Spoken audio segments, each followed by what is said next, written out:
কয়েকদিন আগে অনূর্ধ্ব-23 এশিয়ান কাপের বাছাই পর্বে খেলে বাংলাদেশ। তবে ভিয়েতনামে প্রত্যাশিত ফলাফল আসেনি।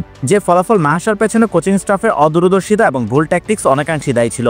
তাই তো একটা ভালো দল থাকা সত্ত্বেও গ্রুপের 3 নম্বরে থেকে বিদায় নিতে হয়। তবে দলীয়ভাবে সাফল্য না এলেও কিছু খেলোয়াড় ব্যক্তিগতভাবে নজর কেড়েছেন, যাদের মধ্যে অন্যতম জায়ান আহমেদ। বাংলাদেশ অনূর্ধ্ব-23 দলে খেললেও এর আগে পেশাদার ফুটবলে খেলেননি তিনি। যুক্তরাষ্ট্রের জর্জ মেসন ইউনিভার্সিটির হয়ে খেলেছেন অ্যামেচার ফুটবল। ইউনিভার্সিটির দলটির হয়ে তিনি স্পেন ও ডেনমার্ক সহ ইউরোপের বেশ কয়েকটি একাডেমিতে ট্রেনিং করার সঙ্গে টুর্নামেন্টও খেলেছেন। তাই তার প্রতিভা ও খেলার মান নিয়ে কারো সন্দেহ ছিল না। অনূর্ধ্ব-23 দলের হয়ে নিজেকে প্রমাণও করেছেন তিনি। এবার পেশাদার ক্যারিয়ার শুরু করার অপেক্ষায় জায়ান আহমেদ।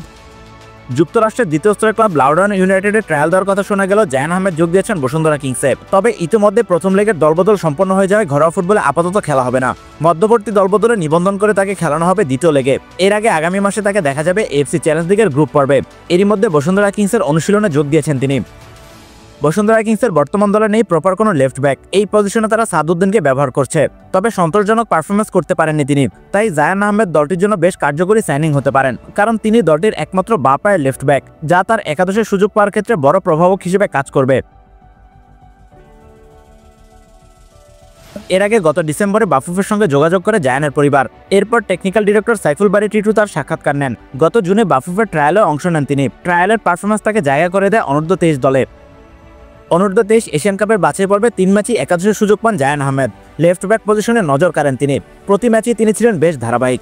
ডিফেন্সিভ এবং অফেন্সিভ দুই ক্ষেত্রেই বেশ সলিড পারফরমেন্স দিয়েছেন তিনি। আক্রমণ, বিল্ড আপ, ওভারল্যাপিং কিংবা ক্রসিং সব ক্ষেত্রেই নজর কেড়েছেন। একই সঙ্গে ট্রানজিশন মোমেন্টে দ্রুত সময় নিচে নেমে ডিফেন্সও সামলেছেন। তার ফিটনেস এবং স্ট্যামিনা নজর কেড়েছে সবার।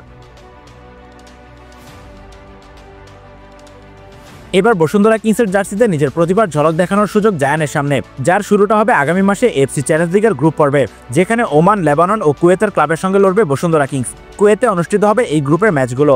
সব ঠিক থাকলে সেখানেই পেশাদার ক্লাব ক্যারিয়ার শুরু করতে যাচ্ছেন জায়ান আহমেদ। এর আগে অক্টোবরের দ্বিতীয় সপ্তাহে হংকংয়ের বিপক্ষে তাকে জাতীয় দলে দেখারও সম্ভাবনা রয়েছে। জানা গিয়েছে জায়ানের পারফরমেন্সে সন্তুষ্ট বাংলাদেশ কোচ হাভিয়ার ক্যাব্রেরা। তাই অক্টোবরে তিনি জাতীয় দলের জার্সিতে অভিষিক্ত হতে পারেন। অনূর্ধ্ব-23 দলের পারফরমেন্সে সে সুযোগের দাবিদারও তিনি।